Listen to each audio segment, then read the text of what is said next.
거룩한 주일에 우리에게 주신 하나님의 말씀은 구약성경 사무엘하 23장 13절에서 17절까지 말씀입니다. 구약성경 505면 사무엘하 23장 13절에서 17절까지 말씀을 한 목소리로 함께 봉독합니다. 또 30두목 중 세 사람이 곡식 벨 때에 아둘람 굴에 내려가 다윗에게 나아갔는데 때에 블레셋 사람의 한 무리가 르바딤 골짜기에 진쳤더라. 그때에 다윗은 산성에 있고 그때에 블레셋 사람 요새는 베들레헴에 있는지라. 다윗이 소원하여 이르되 베들레헴 성문 곁 우물물을 누가 내게 마시게 할까 하매 세 용사가 블레셋 사람의 진영을 돌파하고 지나가서 베들레헴 성문 곁 우물물을 길어 가지고 다윗에게로 왔으나 다윗이 마시기를 기뻐하지 아니하고 그 물을 여호와께 부어 드리며 이르되 여호와여, 내가 나를 위하여 결단코 이런 일을 하지 아니하리이다. 이는 목숨을 걸고 갔던 사람들의 피가 아니니까 하고 마시기를 즐겨하지 아니하니라. 세 용사가 이런 일을 행하였더라. 아멘.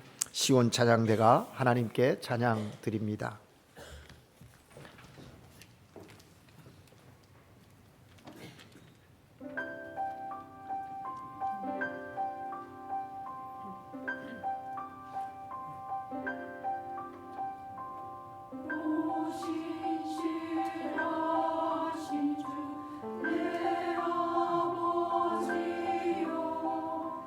늘 함께 계시니 두려워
그렇습니다. 하나님은 신실하신 하나님입니다. 우리 시온 찬양대 그 고백 하나님 기뻐 받으신 줄로 믿습니다. 옆에 분과 함께 인사해 볼까요? 하나님은 신실하십니다.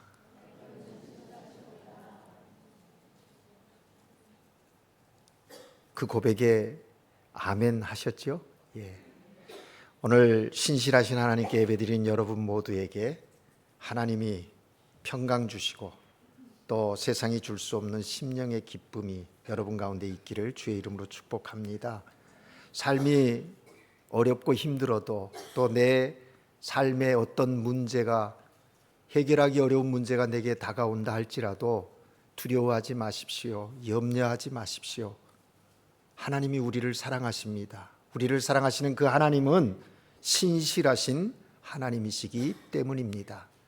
그 하나님을 신뢰함으로 삶으로 하나님께 예배하며 하나님께 더 가까이 나아가는 믿음의 역사가 여러분 모두에게 있기를 주의 이름으로 축복합니다. 여러분, 우리 인생은 만남을 통해서 이루어진다라고 할 수 있습니다. 나 혼자 살아가는 것이 아니라 끊임없이 우리 주변 사람들과 만나기도 하고 환경과 만나기도 하고 사건과 만나기도 하고, 그래서 인생은 만남을 통해서 성숙되어져 가기도 하고 또 멸망해 가기도 하는 것입니다. 그래서 어떤 만남을 갖느냐라는 것은 대단히 중요한 문제입니다. 왜냐하면 그 만남이 우리의 삶의 내용을 또 삶의 질을 결정할 수 있기 때문입니다. 좋은 만남은 복된 사람이 되게 하기도 하고요, 그렇지 못한 만남은 인생을 불행하게 하고 또 파멸로 이끌어가기도 하는 것입니다. 그래서 내가 어떤 만남을 가지고 인생을 살아갈 것인가, 그것은 정말 중요한 문제입니다. 목회를 하는 저로서는 늘 하나님께 기도하는, 빼놓지 않는 기도 제목이 하나 있습니다. 그것은 하나님, 좋은 만남의 축복을 허락해 달라고 기도하는 것입니다. 좋은 만남을 위해서요. 어떤 새로운 사역을 시작하거나 새로운 계획을 실행하기에 앞서 드리는 기도는 주여, 이 일을 위해서 좋은 만남이 있게 하옵소서 기도하곤 하는 것입니다. 또 목사로서 청년들과 아이들을 위해서 기도할 때도 빼놓지 않습니다. 만남의 축복을 허락해 달라고 기도하는 것입니다. 좋은 영적인 지도자를 만나게 하시옵소서. 좋은 선생님, 좋은 친구, 좋은 신앙의 선배를 만나는 것도 놀라운 축복이 아닐 수 없습니다. 우리 자녀들이 좋은 믿음의 선배를 만나도록 기도하십시오. 믿음 없는 세상 사람들을 만나면 그들을 쫓아가게 되고 세상으로 빠져들어갈 수밖에 없기에 부모들이여, 자녀들을 위해서 믿음의 선배, 믿음의 좋은 친구를 만나게 해달라고 기도할 수 있기를 바랍니다. 어디 그뿐입니까? 결혼 연령에 이른 자녀를 위해서는 좋은 배우자 만나는데 믿음 있는 배우자 만나도록 기도하시기를 바랍니다. 혹자는 그럽니다. 꼭 믿음 있는 배우자를 만나야 하냐고, 믿음 없는 자를 만나서 내 믿음으로 그를 전도해서 그를 믿게 하면 하나님이 더 기뻐하시지 않겠냐고요. 맞습니다. 그렇게 하실 자신이 있으시면 그렇게 하십시오. 그러나 많은 경우를 보면 그리하지 못해서 자신의 믿음도 흔들리고 정말 힘겨운 믿음 생활을 해나가는 사람들을 볼 때가 많이 있습니다. 특별히 믿음의 배우자들을 만나도록 기도하시는 부모들 되도록 부탁을 드립니다. 정말 믿지 않는 사람, 스펙이나 외모가 좋아서 결혼하고 싶은 자녀가 있다면 부둥켜 안고 함께 기도하십시오. 결혼하기 전에 성령께서 그의 마음을 뒤집어 엎어서, 아니면 변화시켜서 예수 믿겠다고 고백하고 믿고 결혼하라고. 여러분, 그래 놓고도요, 죄성이 있는 사람요, 그 순간은 인정해 놓고 돌아서서 결혼해 놓고 나서 안면 바꾸는 사람들이 있어요. 그래 눈물 흘리는 집사님들 볼 때가 있습니다. 정말 우리는 기도해야 합니다. 만남의 축복. 어떤 만남을 갖느냐에 따라서 청년들, 아이들의 인생의 내용과 질이 달라진다니까요. 그러니 기도 가운데 이 만남의 축복이 얼마나 귀한가. 하는 것을 우리는 깨닫고 기도할 수 있기를 바랍니다. 하나님께서 오늘 예배드리는 여러분 모두에게 좋은 만남의 축복 주시기를 주님의 이름으로 축복합니다. 여러분, 우리가 지난주까지 이제 사무엘 상하를 다 읽고 묵상했습니다. 좀 딱딱한 역사서이고 이해하기 어려운 부분이었지만 40여 장이 넘는 사무엘 상하를 묵상하시면서 여러분 큰 은혜 받으셨지요? 특별히 사무엘서를 통해서 주신 하나님의 은혜가 참 컸습니다. 개인적으로 묵상하고 주일날 말씀을 선포하면서 그 깨달아졌던 하나님의 은혜가 얼마나 깊고 놀라운지요. 특별히 다윗의 삶을 통해서 보여주시는 하나님의 주권과 섭리는 단순히 다윗에게만이 아니라 오늘을 살아가는 그리스도인 된 하나님의 자녀된 우리에게도 동일한 하나님의 주권과 섭리가 우리의 인생의 여정 속에 계속되고 있다고 하는 그 확신을 갖게 하는데 부족함이 없었습니다.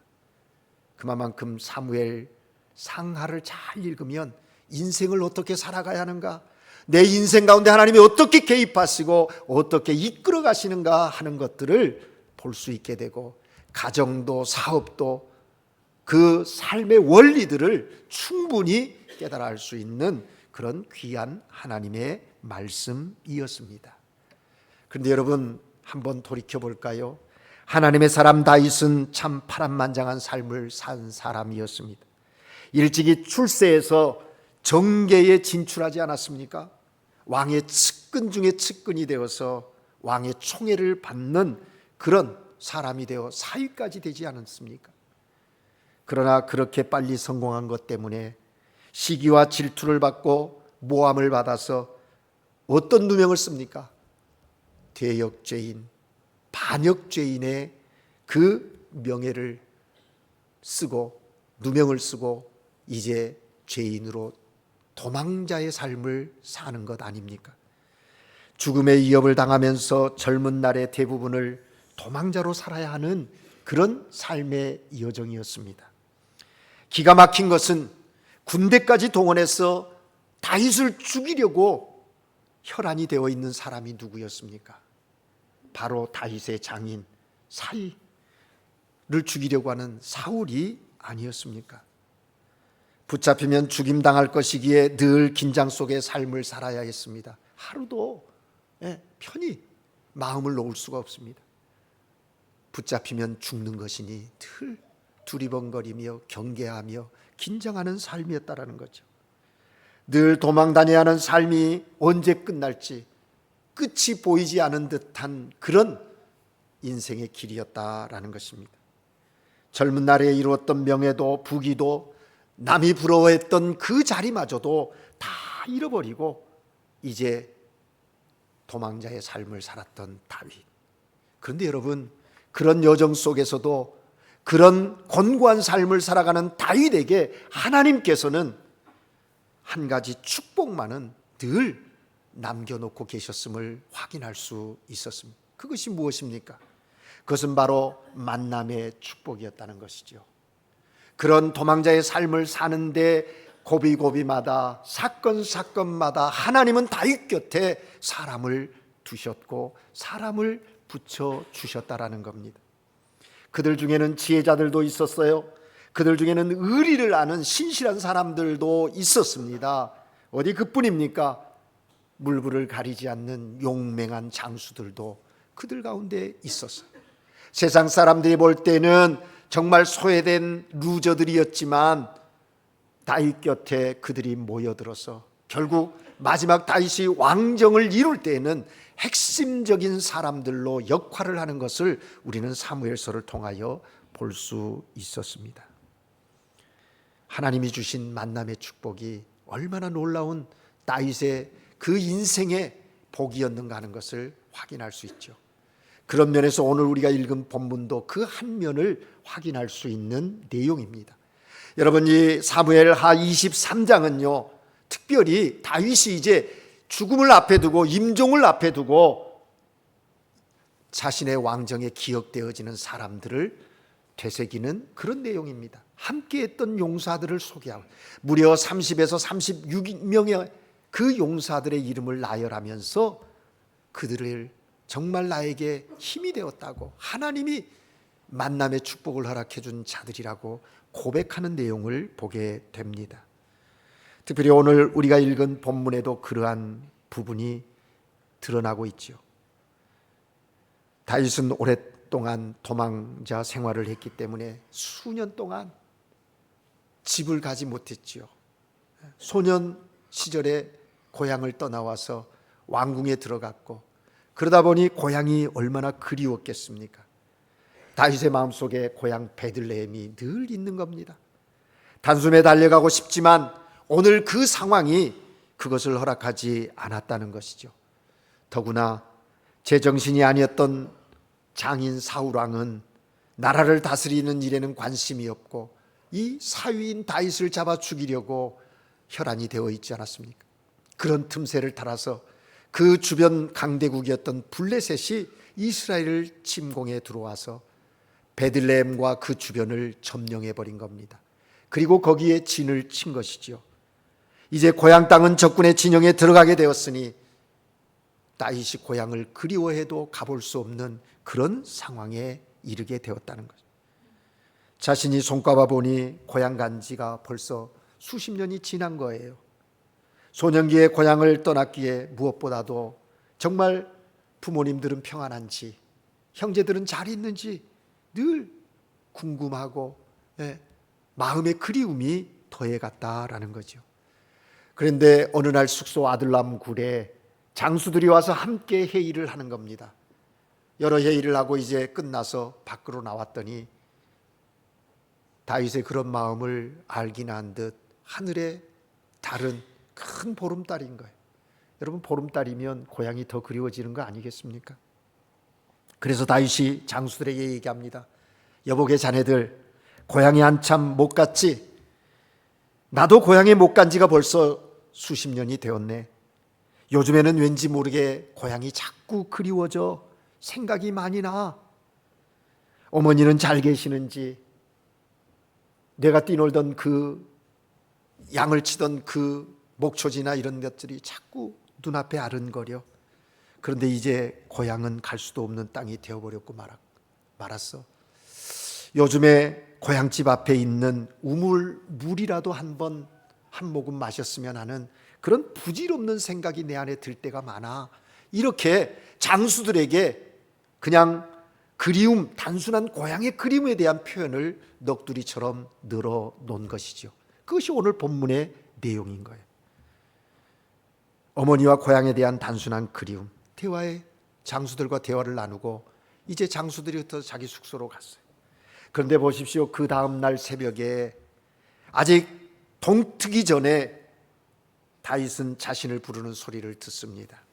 나가보았더니 지난밤 늦게까지 함께 이야기하고 헤어졌던 세 장수들이 밤이슬 흠뻑 젖어 다윗 앞에 있는 것입니다.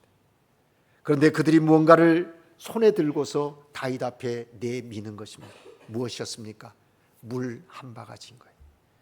그때서야 다윗은 지난밤 무심코 던졌던 자신의 말이 생각이 난 것이죠. 아니, 그렇다면 이 친구들이 지난밤 이 사람들이 그 삼엄한 블레셋 경계를 뚫고 들어가서 그 베들레헴에 있는 우물, 한 우물에 물을 기르왔단 말이야. 깜짝 놀라는 겁니다. 여러분 보십시오. 얼마나 무모한 일입니까?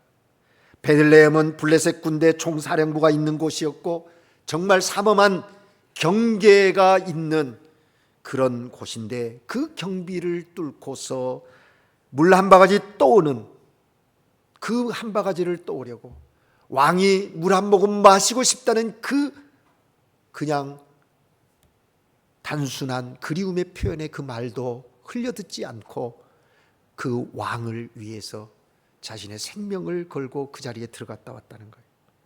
어떻게 보면 정말 무모하고 어리석은 행동이 아닐 수 없습니다. 그러나 오늘 본문에 보면 그 무명의 세 장수들을 향하여 다윗은 얘기합니다. 이들은 나의 강한 용사라고. Un guerrero fuerte, más valiente. 나의 강한 용사다라고 다윗이 표현하고 있다라고 하는 사실입니다. 왜 이들의 이름은 밝히지 않았을까? 어떤 신학자들은 앞에 나와 있는 세 명의 장수를 이야기할 것이다 라고 이야기합니다. 그런데 그럴 수도 있지만 굳이 여기에 이름을 밝히지 않는 이유가 뭐냐? 유대 전통이라는 것이죠. 왕의 이름을 높이고 왕의 사건을 기록할 때는 신하들의 이름을 기록하지 않는 것이 유대의 전통이라는 거죠. 그래서 이 우리가 읽은 뒷본문을 보면 다른 장수들에 대해서는 어느 가문 출신이고 누구다라는 이름이 굉장히 자세히 기록되어져 있는 것을 볼 수가 있습니다. 도대체 이들은 무엇 때문에 이런 섬김을 할 수 있었는가? 그것이 의문입니다. 사실 저들이 그렇게 다윗을 위해서 생명을 걸고 섬길 수 있었던 이유가 어디 있는가? 그것이 우리의 관심입니다. 오늘 하나님께 예배드리는 우리는 하나님을 경외하고 예수 그리스도를 사랑하고 주의 몸된 교회를 섬기는 하나님의 사람들로서 우리는 어떻게 이들과 같이 섬길 수 있을 것인가? 주님의 음성을 들어야 할 것입니다. 오늘 본문을 보면 다윗의 무명의 세 용사들은 자신의 왕으로 감격하고 있는 것을 보게 됩니다. 그런데 그들이 들고 나온 그건 하찮은 거 아닙니까? 그들의 왕 다윗이 그것을 보고 감격했어요. 그 감격함의 이유가 어디 있는가라는 거예요. 여러분, 성경은 그들을 향해서 감격하고서 다윗 왕이 나의 강한 용사다라고 했는데, 오늘 하나님을 경외하는 우리들도 하나님 앞에 무언가를 내밀었을 때 주님이 우리를 보시고서 나의 강한 용사여라고 그렇게 감격하신다면 우리의 신앙의 삶이 얼마나 복된 삶일까, 그런 생각을 해보게 됩니다. 오늘도 우리의 삶 속에서 하나님을 감동시키는 사람들이 있지요. 오늘도 예배를 드리는 이 자리에서 하나님을 감동시키는 사람이 있습니다. 여기 다 앉아 있다고 우리 모두가 다 하나님을 감동시키지는 않습니다. 분명합니다. 목사로서 바라기는 여기에 있는 모두가 하나님을 감동시키기를 원합니다. 그러나 그렇지 않는 분들이 있다라는 거예요. 하나님께 예배한다고 있는 이 자리에서마저도 하나님께 내 마음과 시선을 고정시키는 것이 아니라 몸은 여기 와 있는데 정신은 다른 데가 있어요. 생각은 다른 것으로 꽉 차 있어요. 하나님이 기뻐하실까요? 스스로에게 질문해 보아야 합니다. 어떻게 이 무명의 세 용사들이 자신들이 섬기는 왕을 감동시킨 것입니까? 유명한 구약학자이면서 주석가인 월터 브루그만이라는 박사가 이 장면에 대해서 주석을 할 때 그 이유를 이렇게 해석을 해놓은 것을 읽을 수가 있었습니다. 그들에게는, 무명의 이 세 명의 용사들에게는 남다른 용기와 충성과 사랑함이 있었다라고 이야기합니다. 인정합니다. 정말 남과 다른 그들에게서만 찾을 수 있는 용기가 있었고 충성이 있었고 사랑함이 있었다라는 것입니다.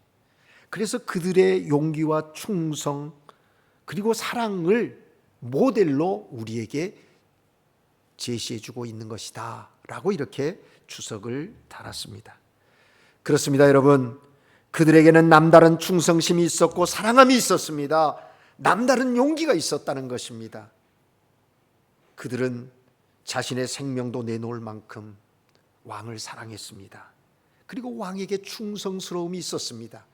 그래서 그 사랑과 충성심이 생명의 위협을 무릅쓰고도 나갈 수 있는 용기를 갖게 했다라는 것이지요. 오늘 하나님께 예배드리면서 믿음을 고백하는 여러분이요, 여러분에게도 이러한 남다름이 있기를 주의 이름으로 축복합니다. 하나님을 향하여, 그리스도를 향하여 남과 다른 그런 용기와 충성심과 사랑함이 있을 때 우리는 하나님이 기뻐하시는 사람 되는 거예요. 하나님께서 인정하시는 나의 강한 용사라고 그런 감동의 말씀을 들을 수 있게 된다라는 것입니다. 여러분 생각해 보십시오. 자신을 위한 것은 포기할 수 있어도 왕을 기쁘게 하는 일은 포기하지 않겠다는 마음 아니겠습니까? 피곤한 몸을 위해 단잠을 자야 할 그 시간이 아닙니까? 그러나 그들은 섬기는 왕을 위해서 단잠을 기꺼이 포기할 수 있었던 사람들이었던 것이지요. 심지어 그들은 생명과 장래도 포기했습니다. 왕을 위해서 이 일을 하다가 내가 죽는다 할지라도 부끄럽지 않다, 후회하지 않는다, 그런 마음을 가지고 용기를 가지고 그 적진을 향해서 들어갔던 것 아니겠습니까? 어쩌면 그래서 사무엘서 기자는 오늘 우리를 향하여 한 모델로 이들을 제시하고 있는 것 아닙니까? 하나님을 섬기려면 이렇게 섬겨야 한다고, 이렇게 섬기라고, 이렇게 충성하고 이렇게 사랑하라고 우리에게 도전하고 있다라는 것입니다. 여러분, 도대체 그들은 어떤 사람이었기에, 어떻게 섬겼기에 우리의 모델로 제시된 걸까요? 좀 더 깊이 살펴보기를 원합니다. 그들이 어떻게 섬긴 것인가? 한마디로 얘기한다면 가장 귀한 것으로 섬겼다라는 거예요. 가장 귀한 것을 왕에게 드렸다라고 말할 수 있습니다. 그런데 여러분, 이런 섬김은요 그냥 되어지는 것이 아닙니다. 다윗의 세 용사들이 생명을 걸고 헌신할 수 있었던 것은 한 가지 사실을 확인하고 알고 있었기 때문이라는 것이죠. 그것이 뭘까요? 사무엘하 18장 2절 3절에 보면 다윗이 중요한 전투를 앞두고 군대를 편성하고 지휘관을 임명하고 이제 어떻게 싸워야 하는지 작전 명령을 내리는 장면이 나옵니다. 어려운 전투에 임하는 군인들을 격려하면서 다윗 왕이 그들을 향하여 말합니다. 두려워 말아라, 내가 함께 가겠다라고 다윗이 그 전쟁의 현장에 내가 함께 있겠다라고 그렇게 말을 합니다. 그 말을 들은 다윗의 군인들이, 지휘관들이 보인 반응이 그 다음에 나오는데 뭐라고 말하면, 왕이여 그렇지 않습니다. 왕이 나가시면 안 됩니다. 전쟁에서 우리 절반 군인이 죽는다 할지라도 왕은 그렇지 않습니다. 왕은 우리 10,000명보다 중요한 분이니까 전장에 나오시면 안 됩니다. 왕은 성에 계시고 우리가 나가서 싸우겠습니다. 우리가 나가 싸워 이길 테니 왕이여 성에 계시면서 이 백성들을 다스려 달라고 이야기하는 것을 보게 됩니다. 이런 그들의 반응을 보면 저들이 얼마나 왕을 사랑했는지를 확인할 수 있는 것 아니겠습니까? 인간 다윗을 너무나 좋아했습니다. 그의 인격과 비전과 다윗의 용기와 다윗의 리더십에 대하여 확실한 신뢰가 있었던 사람들입니다. 그러기에 다윗의 그 마음, 그것까지 읽고 그것을 이루려고 하는 그런 용기와 그런 충성심이 그들에게 있었다는 거예요. 그래서 섬겼다는 겁니다. 그런데 여러분, 이것 한 가지뿐이겠습니까? 그것만으로는 부족했어요. 저들 속에서 또 하나 더 발견하는 것은 그들이 왕을 사랑했던 또 다른 이유가 있었는데, 그것은 그들은 지금 하나님께서 다윗을 기름 부어 하나님 왕국을 세워가고 있다라고 하는 사실을 알고 하나님께서 다윗을 사용하고 계신다는 확신이 저들에게 있었다라는 것입니다. 그들은 인간적으로 다윗을 좋아했지만 하나님이 오늘 그를 사용하고 계신다고 하는 것 때문에 저들은 다윗을 귀하게 여기고 다윗을 사랑했다라는 것입니다.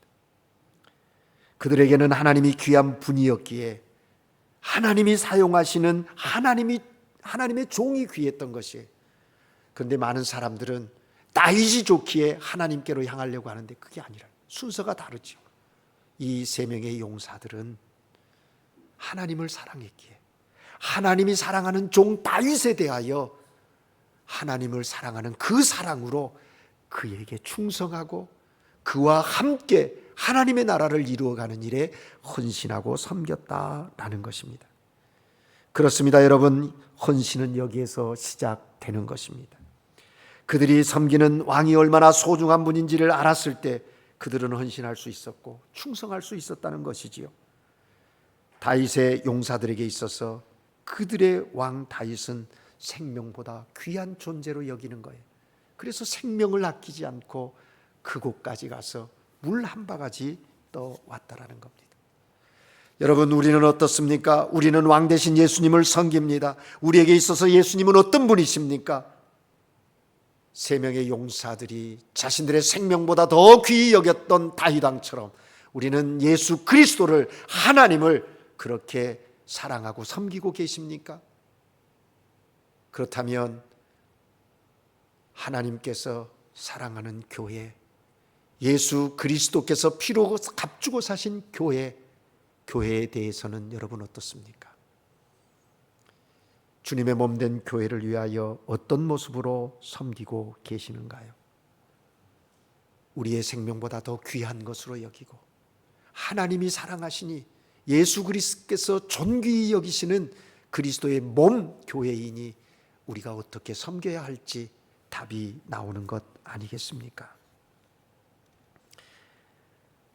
하나님에 대한 바른 신앙 고백이 있는 사람만이 나의 가장 귀한 것을 드려서 하나님을 섬기고 예배할 수 있다는 겁니다.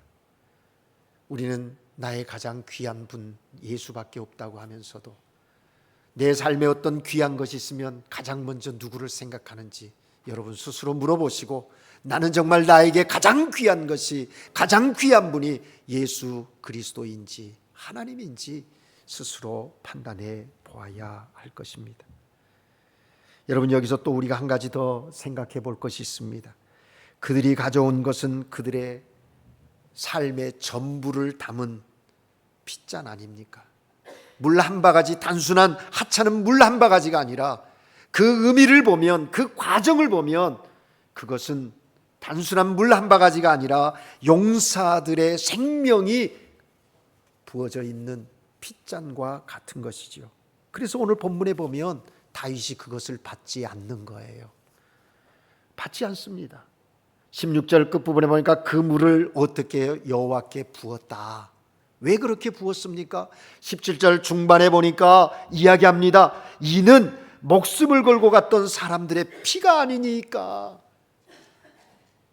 그렇게 사랑해서 충성해서 부은 이것, 갔다 온 이것을 내가 먹을 수 없다는 거예요. 다윗의 그 마음. 그래서 하나님께 부었다는 겁니다. 하나님께 부었다는 것은 전제를 의미합니다. 하나님을 예배했다는 것이지요.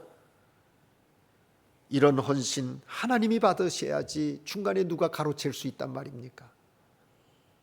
이 다윗의 마음이, 이런 다윗의 마음이 하나님의 기쁨 아니었겠습니까?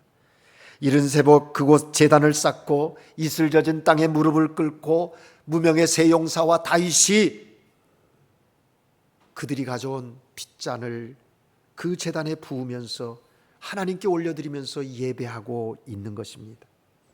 그날 하나님 앞에 드려진 예배, 그 장소는 우리가 흔히 아는 아름다운 솔로몬의 성전도 아닙니다. 그렇다고 수천의 소떼와 양떼를 번제물로 드리는, 화목제물로 드리는, 희생제사로 드리는 그런 제사도 아니었다는 거예요. 어떻게 보면 그들이 드렸던 것은 물 한 바가지, 정말 하찮아 보이는 그 물 한 바가지만 그날 그 새벽 다윗과 세 용사가 아둘람 굴 앞에서 드린 그 제사가, 그 예배가 가장 최고의 예배가 아닐 수 없습니다. 왜냐하면 그들이 가장 귀한 것으로 하나님께 드렸기 때문입니다. 그것은 그들의 전부였고 피였고 그들의 생명이었기 때문에 그렇다는 거예요. 그 어떤 예배보다도 하나님이 기뻐 받으시는 예배였다라는 것입니다. 그 예배를 드리는 중에 사랑의 눈물이 흘렀을 것입니다. 목숨도 아끼지 아니하고 내어놓았던 그 희생들에 대한 감사와 감격이 그 예배 속에 배어 있었을 것입니다. 그래 서로 울면서 예배합니다. 감격하면서 예배합니다. 하나님은 이런 예배를 기뻐하시는 거예요. 바라기는 우리 한국인교회 예배가 매 주일마다 이런 예배가 되어지기를 원합니다. 어디 그뿐입니까? 여러분의 삶의 자리에서도 이렇게 삶의 가장 중요한 것으로 하나님께 드리는 그런 예배, 하나님이 감동하는 삶의 예배가 계속되어지기를 바랍니다. 예배 자리에는 되는 대로 나와서는 안 됩니다. 정해진 시간, 정해진 방법으로 오늘 안 가면 뭔가 찝찝하니까 이 자리에 와 앉아 있어서는 안 됩니다. 예배하는 가운데도 우리의 시선이 하나님께로 향하지 않고 우리의 마음이 고정되지 못하고 여기 앉아 있는데 예배 후에 가서 무엇을 할 건가 생각하고 있다든지, 또 하지 못한 것에 대한 여러 가지, 왜 오늘 목사 설교가 저렇게 길어? 그러면서 슬쩍 휴대폰 꺼내서 두들겨보고 혹시 메시지 와 있지 않나? 이딴 생각. 이 예배가 참된 예배가 아닌 거죠. 온전히 하나님을 향해 나아가야 합니다. 나의 가장 귀한 것을 드리는 예배가 되어야 한다는 것입니다. 그렇습니다, 여러분. 우리는 매일의 삶 속에서 하나님께 예배하는 예배자의 삶을 사십시다. 주일날 와서 예배 드리는 것은 지난 한 주간의 삶 속에 하나님이 베푸신 놀라운 은혜에 대해서 감사하며 꼼피르만 하는 거예요. 하나님은 살아계십니다. 하나님 감사합니다라고 믿음의 형제자매가 서로 고백하면서 사랑의 교제를 하면서 하나님 앞에 드리는 거지 않습니까? 그런가 하면 또 이제 앞으로 펼쳐질 한 주간의 시작의 시점에서 이 한 주간도 성령 하나님의 인도하심 속에서 하나님이 이끄시는 삶을 통해서 하나님께 예배드리는 예배자이겠습니다. 그렇게 살겠습니다 결단하며 하나님께 드리는 것이죠. 그래서 한 시간 드리는 예배가 우리의 생명을 건 예배가 되어야 한다라는 것입니다. 하나님께 영광을 돌리되 삶의 각처에서 이렇게 헌신하고 주일이면 가장 귀한 것 핏잔을 들고 나와 하나님께 예배할 수 있는 우리 한국인교회 모든 성도들이 되시기를 주의 이름으로 축복합니다. 이렇게 예배할 때 하나님은 역사하십니다. 하나님은 좋은 예배자가 있는 곳에 오늘도 하나님의 역사를 계속 펼쳐 가신다는 거예요. 개인에게도 우리 공동체에게도 하나님의 역사는 멈추지 않습니다. 하나님이 살아계시기 때문인 것이죠. 하나님께서 가장 귀한 것 드리는 그 사람을 그냥 내버려 두실까요? 신실하신 하나님은요, 그냥 내버려 두지 않습니다. 우리가 두려워하고 염려하고 절망하고 낙심할지 모르지만 하나님은 결코 우리를 버리시지 않으시는, 잊지 않으시는 신실하신 하나님이에요.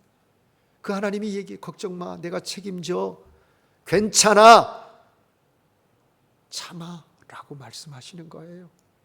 내가 해결할게 라고 말씀하시는 거예요.